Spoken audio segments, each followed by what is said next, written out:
انسان کا یہ طبعی مزاج ہوتا ہے کہ اللہ تعالیٰ نے جو زبان اسے عطا فرمائی ہے وہ زبان خشک نہیں ہے بلکہ تر ہے، اور اس کی جو تر زبان ہے وہ کچھ نہ کچھ بولتی ہے، کچھ نہ کچھ بات کرتی ہے، بہت دیر تک انسان کا خاموش رہنا ممکن نہیں ہوتا، چونکہ اس کی زبان کے اندر اللہ تبارک و تعالیٰ نے خشکی نہیں رکھی، تری رکھی ہے، تو وہ کچھ نہ کچھ بولتا ہے، کچھ نہ کچھ کہتا ہے، اور کوئی نہ کوئی بات وہ بیان کرتا ہے۔ اب چونکہ زبان اللہ نے دی تھی اور زبان تھی بھی تر، کچھ نہ کچھ بیان کرنا تھا، تو اللہ کریم نے ارشاد فرمایا کہ چونکہ دی میں نے ہے تو لہٰذا اسے دیگر کاموں میں لگانے کی بجائے میری یاد میں لگا دو۔ فرمایا یا ایھا الذین آمنوا اذکروا اللہ ذکرا کثیرا، اے ایمان والو اللہ کا ذکر کثرت کے ساتھ کرو، وسبحوہ بکرۃ واصیلا،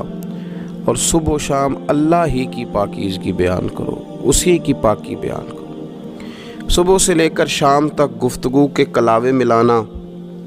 لمبی چوڑی باتیں کرنا، اس میں جھوٹ کی آمیزش کا ہو جانا، غیبت کا شامل ہو جانا، بہت ساری آلائشوں سے اپنی زبان کو بھر لینا، منع فرما دیا، میں حکم دے دیا کہ تم اس طرح کرو، تم میری یاد میں لگ جاؤ، تم صبح و شام میری پاکی بیان کرو، تم میری طرف متوجہ ہو جاؤ۔ رسول کائنات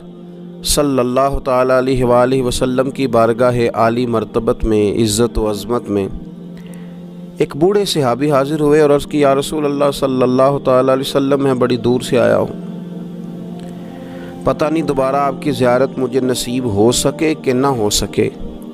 یا رسول اللہ صلی اللہ علیہ وسلم مجھے کوئی ایک ایسی بات ارشاد فرما دیں کہ جو مجھے کفایت کر جائے،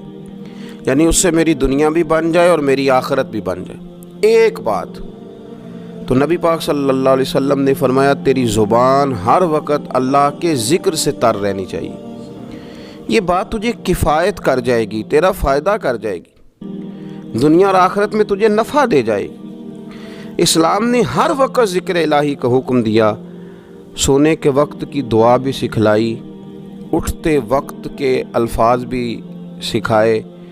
اسلام نے کہا کہ کھانا کھانا ہے تو بسم اللہ شریف سے شروع کر لینا، اور جب ختم کرنا تو الحمدللہ پہ ختم کر لینا، جب تمہیں کوئی چیز بھلی لگے تو پھر ماشاءاللہ کہہ لینا، جب کوئی مصیبت آئے تو انا للہ و انا الیہ راجعون پڑھ لینا، اور جب سیڑھیاں چڑھنے لگو تو اللہ اکبر کہا جائے، اور اونچائی سے اترنے لگو تو سبحان اللہ کہا جائے۔ گویا ہر موقع پر اللہ کی یاد کو، اللہ کے ذکر کو، رب کریم کو ہمیشہ یاد رکھا جائے۔ رسول کائنات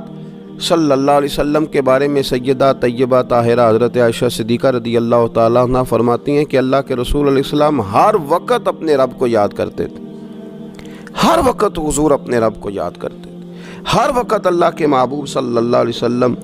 کی زبان اطہر پر اپنے رب کریم کا ذکر رہتا تھا۔ تو کثرت کے ساتھ ذکر کرنا اور ذکر کو اپنی طبیعت کا حصہ بنا لینا۔ آپ کتاب و سنت کا جب مطالعہ کرتے ہیں تو آپ غور فرمائیں کہ نبی پاک صلی اللہ علیہ وسلم نے مختلف صورتوں کے فضائل بیان کیے، پھر نبی پاک علیہ السلام نے اللہ کے مختلف اسماء کا، مختلف ناموں کی فضیلت بیان کی۔ فرمایا جو آدمی سبحان اللہ کہتا ہے اسے 30 نیکیاں ملتی ہیں، اور جو تسبیح فاطمہ ہی پڑھ لے رضی اللہ تعالی عنہا،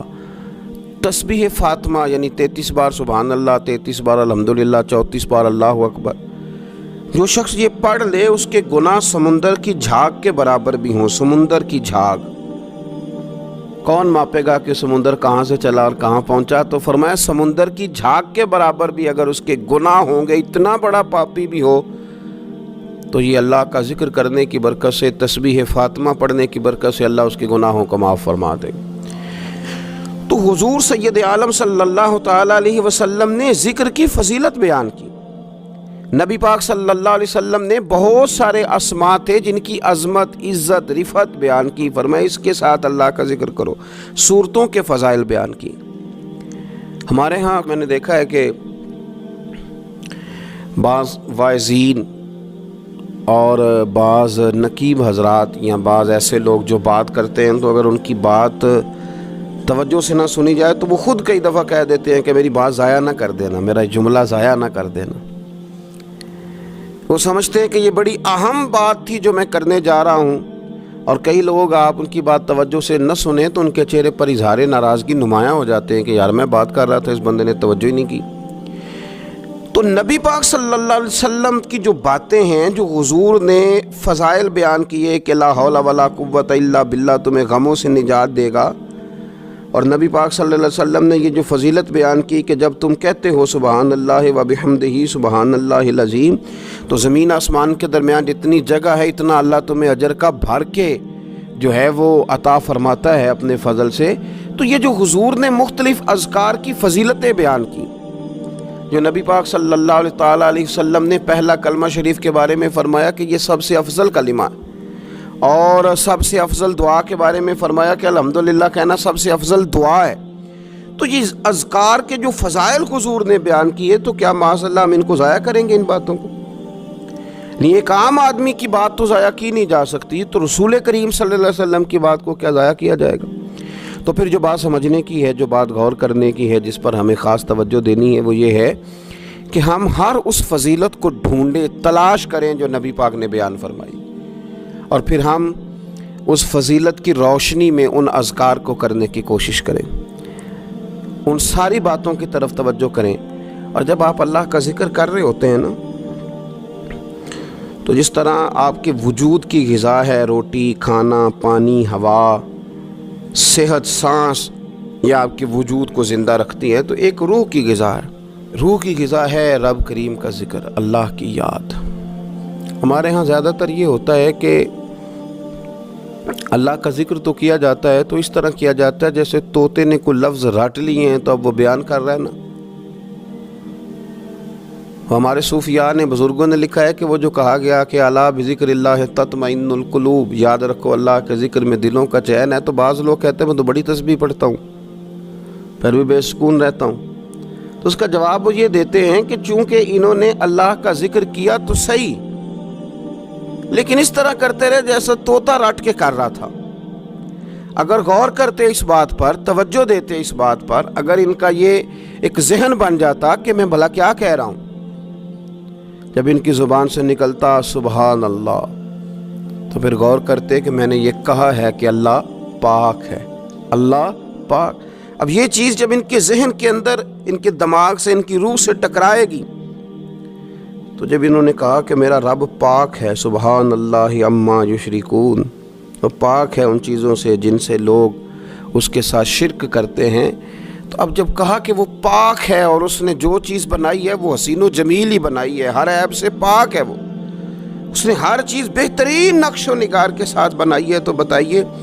کہ جب یہ سبحان اللہ کا معنی اور اس کا مفہوم سمجھ کر اللہ کا یہ ذکر کیا گیا، تو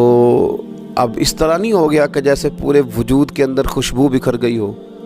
اب یوں نہیں محسوس ہو گیا کہ جیسے بالکل ساری طبیعت ٹھنڈی اور پھولوں کی طرح ہو گئی، اب ایسے نہیں محسوس ہو گیا کہ جیسے اللہ نے کوئی قوت، طاقت اور روحانیت عطا کر دی۔ اور پھر جب کسی شخص نے کہا کہ الحمدللہ، تمام تعریفیں اللہ کے لیے، تب آپ اندازہ فرما لینا کہ وہ کتنا عظیم اور کتنا بڑا مالک ہے،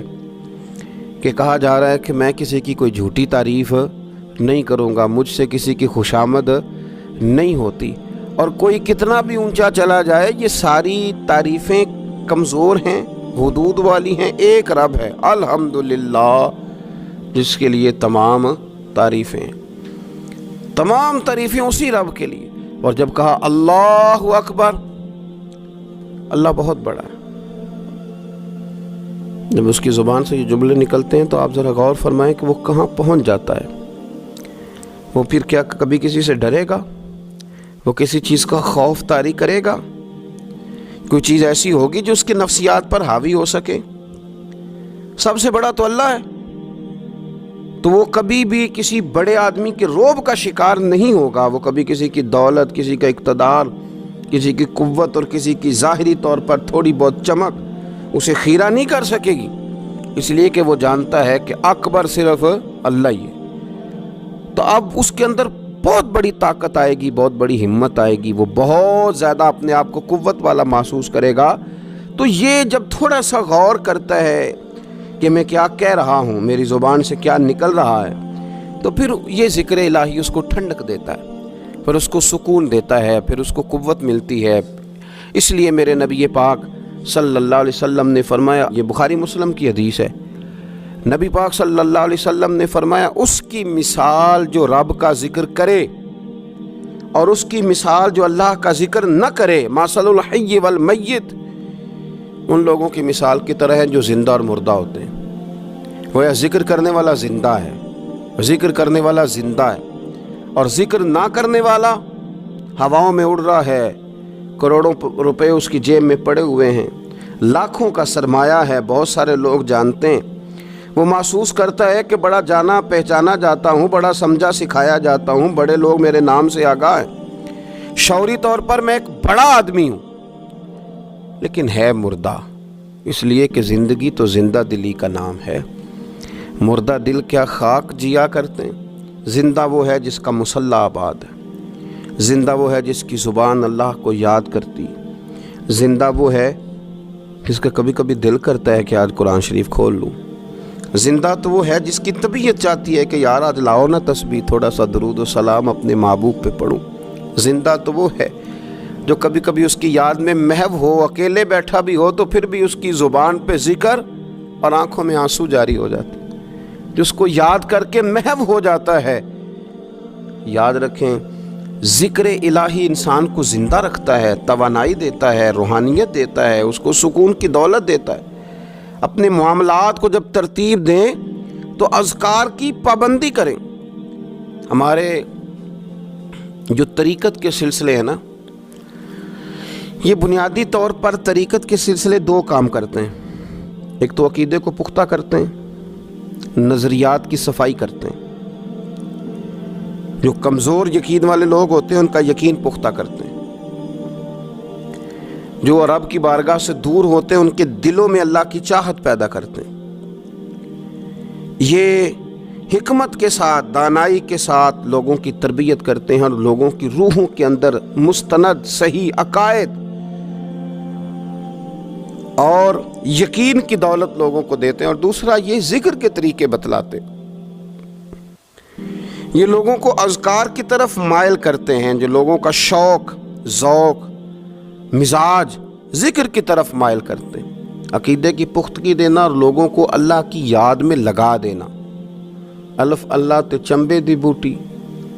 تے میرے من وچ مرشد لائی ہو، نفی اسبات، یعنی لا الہ الا اللہ، لا الہ نفی ہے، الا اللہ اسبات ہے۔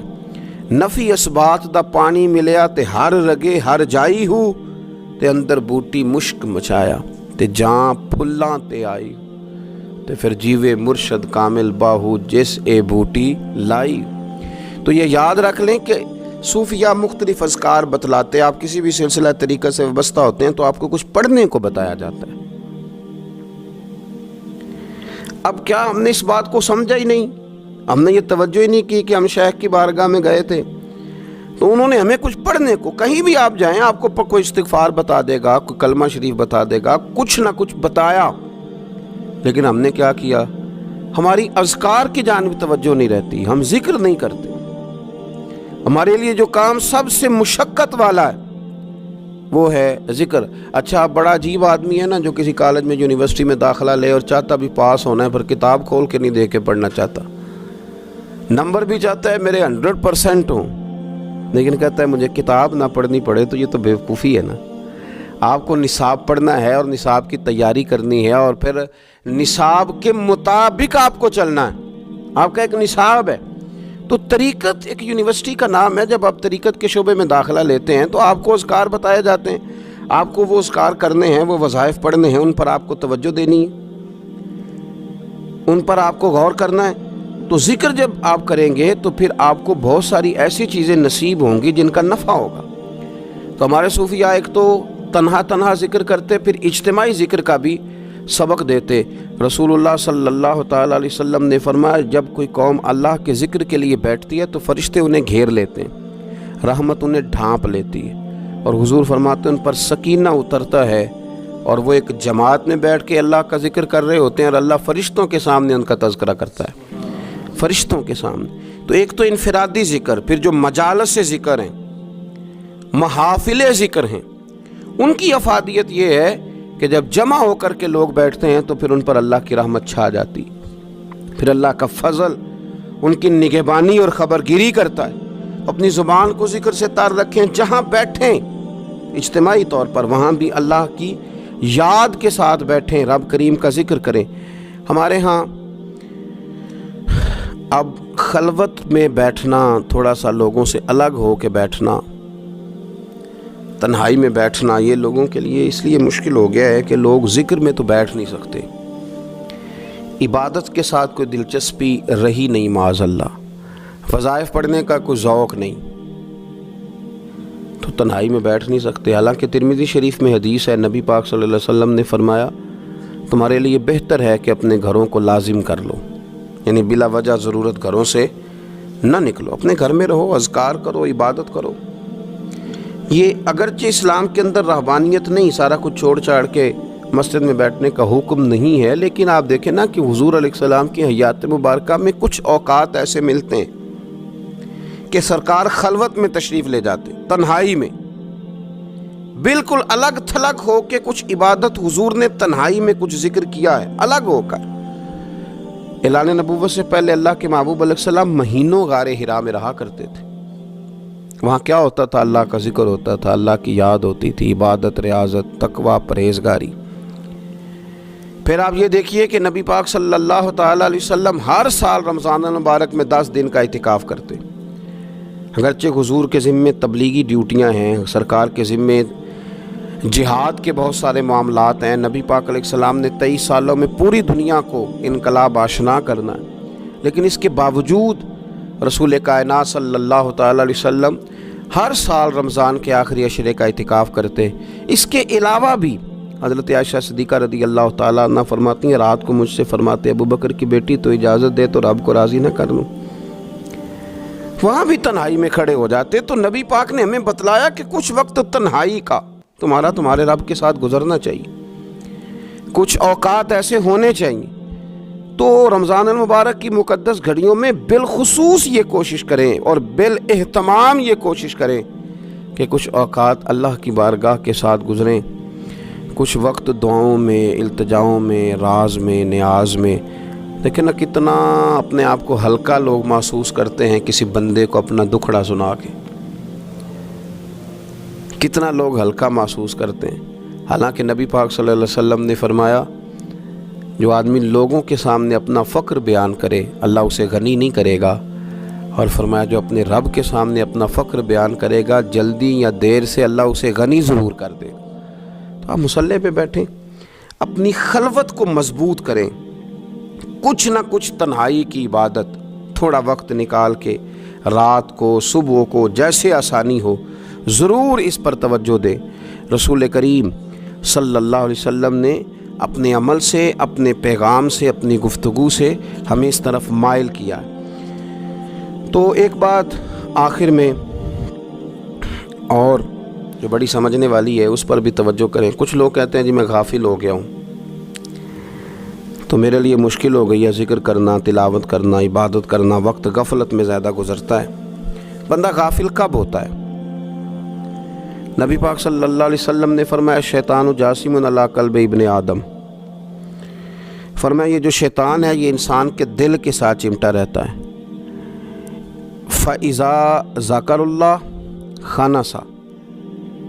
جب انسان اللہ کا ذکر کرتا ہے تو یہ اس کا دل چھوڑ کے ہٹ جاتا ہے۔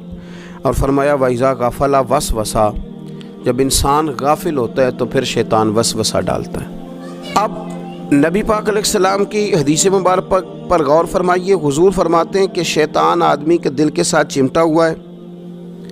جب بندہ کرتا ہے نا اللہ کا ذکر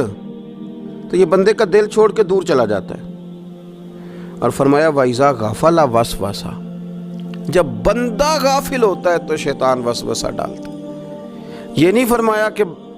شیطان وسوسہ ڈالے تو بندہ غافل ہوتا ہے، پہلے بندہ غافل ہوا ہے، پہلے اس نے ذکر چھوڑا ہے۔ اگر یہ ذکر نہ چھوڑتا تو شیطان اسے غافل نہ کرتا۔ تو آپ اگر شیطان کو بھگانا چاہتے ہیں تو پکڑ لیں، تسبیح کریں اللہ اللہ، وہ بھاگ جائے گا۔ اگر آپ غفلت کی چادر اتارنا چاہتے ہیں، آپ بستر میں اٹھنے کو طبیعت نہیں چاہ رہی، تو آپ ایک دفعہ ہمت کریں تو صحیح، وضو کریں تو صحیح، پھر دیکھیں اللہ کتنی قوت دیتا ہے، وہ بھاگ جائے گا۔ جب آپ ایک دفعہ بسم اللہ شریف پڑھ کے نکلیں گے اپنے بستر سے اور بچھائیں گے مصلی اور کریں گے اللہ اللہ، تو دیکھیے کس طرح اللہ آسانی کرتا ہے۔ ہم اپنی اس غفلت کی بنیاد پر اس کو آواز دیتے ہیں کہ آ جا میرے ساتھ دوستی کر لے۔ تو شیطان کی اتنی طاقت نہیں ہے کہ بندہ مومن پر غلبہ پا سکے، وہ تو اللہ کے مخلص بندوں پر غلبہ کر ہی نہیں سکتا۔ صرف بات اتنی ہے کہ جب ہم غافل ہوتے ہیں، جب ہم ذکر چھوڑ دیتے ہیں، جب ہم یہ ذوق ہی نہیں پیدا کرتے کہ میں کچھ اللہ اللہ کر لوں، اپنی طبیعت کو لگائیں ذکر میں، اپنا مزاج، اپنا دل، اپنی آنکھیں، اپنی روح، اس کو اللہ کی یاد کے ساتھ محو کریں، پھر دیکھیں اللہ کتنی آسانیاں فرماتا ہے۔ اللہ کریم ہمیں سمجھنے کی توفیق عطا فرمائے۔